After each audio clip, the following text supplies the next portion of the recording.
আসসালামু আলাইকুম সবাইকে। মাইক্রোসফট এক্সেলের বেসিক টু অ্যাডভান্স কোর্সের পঞ্চম ক্লাসে আপনাদের সবাইকে স্বাগতম। আজকের ক্লাসে আমরা শিখব কিভাবে আমরা একটি ডাটা সেটের মধ্যে কলাম বা রো ইনসার্ট করব, কিভাবে এগুলোকে ডিলিট করব, ফরম্যাট প্রিন্টারের কাজ কি এবং কপি পেস্টের বিভিন্ন ব্যবহার আমরা এই ক্লাসে শিখব। আমি আবির আছি আপনাদের সাথে। চলুন শুরু করা যাক। তো ক্লাসটা শুরু করার পূর্বে চলুন রো এবং কলাম সম্পর্কে কিছু জেনে নেওয়া যাক। কলাম হচ্ছে এই যে আপনার উপরে এ বি সি ডি দেখতে পাচ্ছেন, এগুলোকে আপনার কলাম বলা হয়। আর নিচ থেকে আমরা এই যে আপনারা 1 2 দেখতে পাচ্ছেন, 1 2 3 4, এগুলো হচ্ছে মাইক্রোসফট এক্সেলের রো বা সারি। মাইক্রোসফট এক্সেলে টোটাল কলামের সংখ্যা হচ্ছে 16,384টি এবং টোটাল রো এর সংখ্যা হচ্ছে 10,48,576টি, যেমনটা আপনারা দেখতে পাচ্ছেন। অর্থাৎ আপনি আপনার ডাটা সেটকে 10,48,576টি রো জুড়ে আপনারা আপনাদের ডাটাকে এখানে এন্ট্রি করতে পারবেন। যদিও হিউজ অফ অ্যামাউন্ট, এতগুলো আসলে প্রয়োজন হয় না। তো রো এবং কলাম সম্পর্কে আমরা জানলাম। এখন আমরা দেখব কিভাবে আমরা মাইক্রোসফট এক্সেলে নতুন কোনো রো ইনসার্ট করব। তো আপনি চাচ্ছেন এই যে আপনার এখানে 6 নাম্বার রোতে র্যাম লেখা আছে, আপনারা ঠিক র্যামের নিচ বরাবর একটি রো ইনসার্ট করতে চাচ্ছেন। তো রো ইনসার্ট করার আসলে বিভিন্ন পদ্ধতি রয়েছে, তার মধ্যে একটি হচ্ছে আপনি যেইখানটায় রো ইনসার্ট করতে যাচ্ছেন সেই রো পুরোটাই যেইভাবে সিলেক্ট করে নেবেন।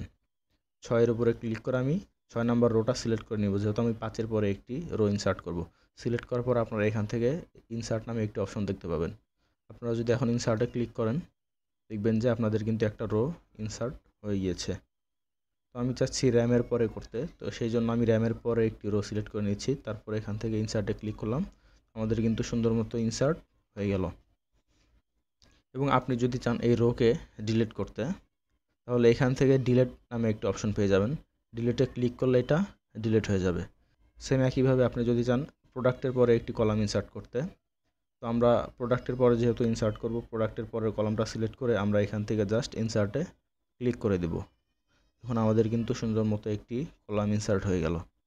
তো আপনি আবার এটাকে ডিলিট করার জন্য এটা পুরোটা সিলেক্ট করবেন, এখান থেকে ডিলিট বাটনে প্রেস করবেন। তো রো এবং কলাম ইনসার্ট করার কিবোর্ড শর্টকাটের পদ্ধতি হচ্ছে Ctrl+। আপনি যদি কিবোর্ড থেকে Ctrl+ একসাথে ক্লিক করেন, একটি কলাম ইনসার্ট হয়ে যাবে। এবং আপনি যদি কন্ট্রোল এবং মাইনাস বাটন ক্লিক করেন, সেটা কিন্তু ডিলিট হয়ে যাবে। আপনি যদি একসাথে একাধিক কলাম এবং একাধিক রো ইনসার্ট করতে চান, আপনি সেটাও পারবেন। আমি একসাথে ধরলাম এখানে প্রোডাক্টের পরে একটি কলাম ইনসার্ট করব, আবার সেলের পরে একটি কলাম ইনসার্ট করব। সেই ক্ষেত্রে আমি দুইটা সিলেক্ট করে আমি যদি এখন কিবোর্ড থেকে Ctrl+ অথবা এখানে ইনসার্টে ক্লিক করি, দেখুন আমার কিন্তু প্রোডাক্টের পরে এবং সেলের পরে একটা কলাম ইনসার্ট হয়ে গেল। ঠিক একইভাবে আপনারা একসাথে সিলেক্ট করেও এগুলো চাইলে ডিলিট করে দিতে পারেন। ধরুন আমি এখান থেকে দুইটি ফাঁকা কলাম এবং এই রেভিনিউ যে কলামটা আছে, এই তিনটা ডিলিট করে দেব। তো আমি তিনটা একসাথে সিলেক্ট করে জাস্ট এখান থেকে কিবোর্ড থেকে Ctrl- ক্লিক করলাম। এখন আমার কিন্তু সব ডিলিট হয়ে গেল। পূর্বের অবস্থায় যাওয়ার জন্য আমি কিবোর্ড থেকে Ctrl Z প্রেস করছি। তো এখান থেকে সি এবং এফ কলাম আমি ডিলিট করে দেই, আমি এটা রাখছি না যেহেতু ফাঁকা। তো আরও বিভিন্নভাবে এগুলো আসলে ইনসার্ট করা যায়। তো আমি চাচ্ছি মোবাইলের পরে এই র্যাম এবং মোবাইলের মাঝখানে একটি রো ইনসার্ট করতে। তো আমি এখন এখান থেকে পুরোটা সিলেক্ট না করে আমি জাস্ট মোবাইলের পরে একটি অর্থাৎ র্যামের সেলের মধ্যে আমার মাউসের কার্সারটা রেখে আমি জাস্ট কিবোর্ড থেকে Ctrl+ ক্লিক করব। অথবা আপনি যদি এইখানেও ক্লিক করেন, দেখতে পাচ্ছেন আপনার কিন্তু একটি রো ইনসার্ট হয়ে গিয়েছে এবং এটা কিন্তু শুধুমাত্র আপনার একটি কলাম জুড়ে হয়েছে। তো আপনি চাচ্ছেন পুরোটা করতে, তো পুরোটা করার জন্য আপনি এই যে এখানে দেখতে পাচ্ছেন ইনসার্টের এই অ্যারোটা, এখানে যদি ক্লিক করেন তাহলে এখান থেকে আপনারা দেখতে পাচ্ছেন ইনসার্ট শিট রো। অর্থাৎ আপনি যদি এখন এখানে ক্লিক করেন, মোবাইলের পরে এবং র্যামের উপরে কিন্তু একটা রো ইনসার্ট হবে। এটি ডিলিট করার জন্য সিম্পলি আপনারা এখান থেকে চলে যাবেন ডিলিট শিট রো, এখানে ক্লিক করবেন। তো এটা ডিলিট হয়ে গেল। তো সেম একইভাবে আপনারা যদি প্রোডাক্টের পরে একটি কলাম ইনসার্ট করতে চান, আমরা প্রোডাক্টের পরে যে কোনো একটা সেলের মধ্যে গিয়ে আমরা এখান থেকে চলে যাব ইনসার্টে। এখান থেকে দেখতে পাচ্ছেন যে ইনসার্ট শিট কলাম, এখানে যদি ক্লিক করি আমার প্রোডাক্টের পরে একটি কলাম ইনসার্ট হবে।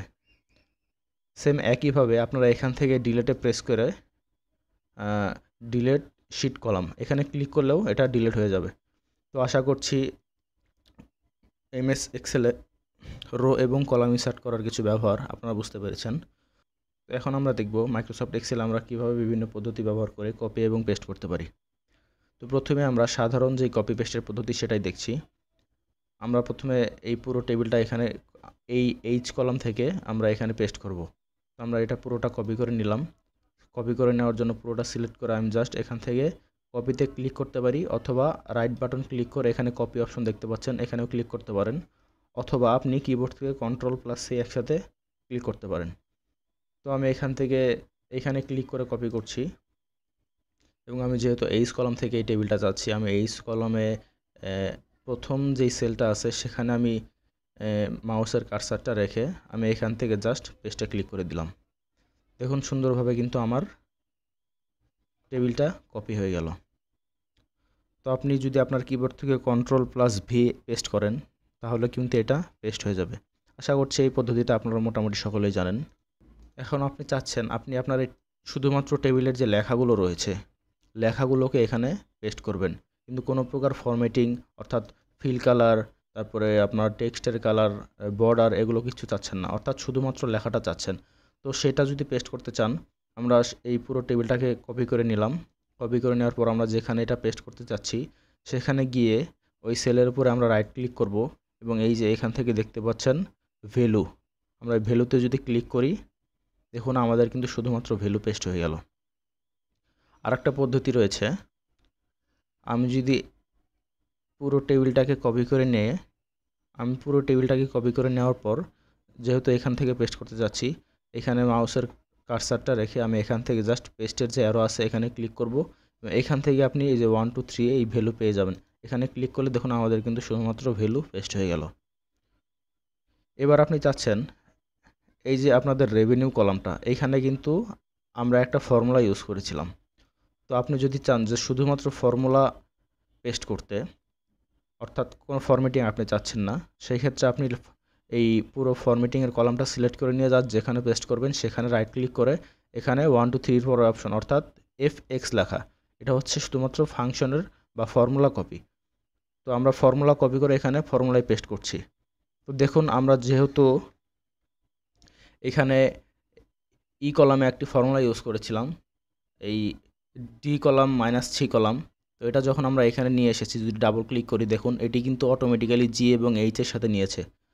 তো আমরা এগুলো আগেই শিখেছি যে আমরা যখন মাইক্রোসফট এক্সেলে কোনো ফাংশন ইউজ করব, তো ফাংশন ইউজ করার ফলে আমরা যেই কলামে ফাংশন ইউজ করেছিলাম, অর্থাৎ আমরা যদি দেখি এইখানে আমরা আমাদের ই কলামে যে ফাংশনটা ইউজ করেছিলাম সেটা আমাদের পাশের অর্থাৎ আমাদের বাম পাশের প্রথম দুইটি কলাম ছিল সি এবং ডি কলাম। সেম এইখানেও কিন্তু আমার আই কলামে যেহেতু ইউজ করেছি আমার আই কলামের পাশের দুই কলাম অর্থাৎ জি কলামে এবং এইচ কলামে কিন্তু অটোমেটিক্যালি চলে এসেছে। যখনই আমরা এখানে কোনো নাম্বার দিব তখন দেখুন এটা কিন্তু অটোমেটিক্যালি চেঞ্জ হবে, অর্থাৎ আমার শুধুমাত্র এখানে ফর্মুলা কপি পেস্ট হয়েছে। তো আপনি যদি চান এই পুরো টেবিলের যে ডিজাইনটা আছে অর্থাৎ ফরম্যাটটা আছে শুধুমাত্র ফরম্যাট কপি পেস্ট করতে, কিন্তু আপনি ভিতরের কন্টেন্টগুলো কপি পেস্ট করবেন না, সেই ক্ষেত্রে আপনি যেখানে কপি পেস্ট করতে চাচ্ছেন সেখানে গিয়ে রাইট ক্লিক করে এখানে দেখতে পারবেন যে ফরম্যাট নামে একটা অপশন আছে। তো আমি যদি ফরম্যাটে ক্লিক করি দেখুন সুন্দরভাবে কিন্তু আমার রেজাল্টটা চলে আসলো। আপনি চাইলে এটা খুব সুন্দরভাবে এটা আপনার এই যে পেস্টের এই অ্যারোতে দেখতে পাচ্ছেন এইখানে গিয়েও এই অপশনগুলো পেয়ে যাবেন। আমরা যদি এখন এখান থেকে 1 2 3 দেই, আমরা যদি এখন এখান থেকে ফরম্যাটিংয়ে ক্লিক করি দেখুন আমাদের কিন্তু ফরম্যাট পেস্ট হয়ে গেল।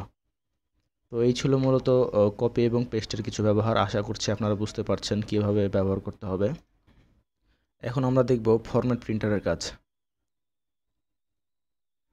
তো ফরম্যাট প্রিন্টারের ব্যবহার দেখার জন্য আমরা উপরে কিছু লেখা নিয়ে আসলাম। তো আমরা এখন চাচ্ছি আমাদের এই যে হেডারটা, আমরা এই হেডারটাকে একটি ডিজাইন দিতে। তবে আমি চাচ্ছি আমার এখানে যেহেতু বাই ডিফল্ট একটি ডিজাইন দেওয়া আছে আমি নতুন করে আর ডিজাইন এখানে অ্যাপ্লাই করতে চাচ্ছি না। যেমন আমি যদি এখানে নতুন করে ডিজাইন অ্যাপ্লাই করতে চাই আমার এখান থেকে সিলেক্ট করে আমার এখানে ফিল কালারে যেতে হবে, এখান থেকে একটি কালার সিলেক্ট করতে হবে, তারপর এখান থেকে একটি ফন্ট কালার সিলেক্ট করতে হবে। তো আমি চাচ্ছি না আসলে এত দীর্ঘ প্রসেসের মধ্য দিয়ে, আমি চাচ্ছি যে আমার এইখানে যে বাই ডিফল্ট যে ফরম্যাটটা দেওয়া আছে আমি সেটাই ইউজ করতে চাচ্ছি।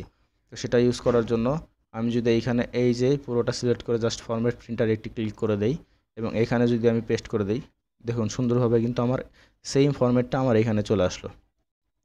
অর্থাৎ একটা ফরম্যাটকে কপি করে আপনি অন্য আরেক জায়গায় দিয়ে দিচ্ছেন। আমি এইখানে কিছু লেখা নিয়ে আসলাম, আমি চাচ্ছি যে আমার সেম এই হেডারের ব্যবহারটা আমি এইখানে করব, এইখানে করব, এইখানে করব, এইখানে 4টি জায়গায় আমি করব। তো আপনি তো এখন এইখানে এইভাবে সিলেক্ট করে এখানে একবার দিবেন, আবার কপি করে এখানে একবার দিবেন, আসলে এইভাবে করার কোনো প্রয়োজন নেই। আপনি যদি জাস্ট আপনার ফরম্যাট প্রিন্টারের এই এরিয়াটাকে একবার সিলেক্ট করে ফরম্যাট প্রিন্টার একটা ডাবল ক্লিক করে দেন এবং আমি এইখানে চাচ্ছি, তারপর এইখানে চাচ্ছি, এইখানে চাচ্ছি, এখানে চাচ্ছি, সুন্দরভাবে কিন্তু আমাদের একবারেই চলে আসলো। অর্থাৎ আপনাকে এখানে সিলেক্ট রেখে ফরম্যাট প্রিন্টারে একটা ডাবল ক্লিক করতে হবে। তারপর আপনি পুরোর অবস্থায় ফিরে যেতে চাইলে ফরম্যাট প্রিন্টার আবার ক্লিক করবেন অথবা সেভ দিলেই কিন্তু এটা কিন্তু বন্ধ হয়ে যাবে। তো আশা করছি ফরম্যাট প্রিন্টারের ব্যবহার আপনারা বুঝতে পেরেছেন। এইবার আমরা চাচ্ছি আমাদের এটাকে একটি হেডারের ডিজাইন দিতে। এই যে এইখানে যে স্টাইলগুলো দেওয়া রয়েছে, আমরা এখান থেকে একটি স্টাইল ব্যবহার করব। তো এখানে আসলে বিভিন্ন রকমের হেডারের ডিজাইন দেওয়া রয়েছে, আপনারা আপনাদের ইচ্ছামতো যে কোনো একটি ব্যবহার করতে পারেন। তো আমি এখান থেকে যদি এইটা ব্যবহার করি, দেখুন আমাদের কিন্তু কোনো ডিজাইন ম্যানুয়ালি করার কোনো প্রয়োজন নেই, এখানে বিভিন্ন স্টাইল আছে, আপনি যে কোনো একটি এখান থেকে ব্যবহার করতে পারেন। তো এইখান থেকে আপনারা দেখতে পাচ্ছেন আরও কিছু ব্যবহার রয়েছে যেগুলো আমরা পূর্বে হয়তো দেখাইনি। এই যে অ্যালাইনমেন্ট যেই গ্রুপটা আছে হোম মেনুতে, এখান থেকে দেখতে পাচ্ছেন এবি নামে একটা অপশন আছে, অর্থাৎ ওরিয়েন্টেশন নামে একটি অপশন রয়েছে। তো ওরিয়েন্টেশন অপশনের কাজ হচ্ছে আপনার লেখাটাকে সে ভার্টিক্যালি বা হরিজন্টালি বিভিন্ন অ্যাঙ্গেল দিবে। অর্থাৎ আপনি আপনার যে হেডারটা আছে, আপনি চাচ্ছেন আপনার হেডারটা এরকম 90 ডিগ্রি অ্যাঙ্গেলে দেখাক। তো এটা করার জন্য আপনারা এখান থেকে চলে যাবেন এই ওরিয়েন্টেশন নামে যে অপশনটা রয়েছে, এখানে ক্লিক করবেন। এখান থেকে আপনারা দেখেন এখান থেকে 45% অ্যাঙ্গেল রয়েছে। দেখুন আমাদের লেখা কিন্তু 45% অ্যাঙ্গেলে চলে আসলো। তো আমি চাচ্ছি 90 ডিগ্রি অ্যাঙ্গেলে রাখতে। তো এটা করার জন্য এখানে দেখতে পারবেন যে 90 ডিগ্রি নামের একটা অপশন রয়েছে। তো আপনি যেভাবে চাচ্ছেন, আপনি যদি আপনার ইচ্ছা মতো এগুলোকে কম বেশি করতে চান, এখান থেকে চলে যাবেন ফরম্যাট সেল অ্যালাইনমেন্ট। এইখানে গিয়ে আপনারা আপনাদের ইচ্ছা মতো আপনাদের অ্যাঙ্গেলটা এখানে সিলেক্ট করে দিতে পারেন। তো আমি এখান থেকে 45 ডিগ্রি রাখছি, রেখে আমি যদি এখন ওকে দেই, দেখুন আমাদের লেখা 45 ডিগ্রি অ্যাঙ্গেলে চলে আসলো। তো আপনি যদি চান আপনাদের লেখাটা প্রোডাক্ট লেখাটা যদি উপর থেকে নিচে এভাবে শুরু হয়, সেটা করার জন্য আপনারা এখান থেকে অ্যারোতে ক্লিক করে এই যে অপশনটা দেখতে পাচ্ছেন ভার্টিক্যাল টেক্সট, এটাতে ক্লিক করবেন। দেখুন আমাদের লেখাগুলো কিন্তু এখন উপর থেকে নিচে এইভাবে চলে এসেছে। তো আশা করছি এটার ব্যবহার আপনারা সকলেই বুঝতে পেরেছেন।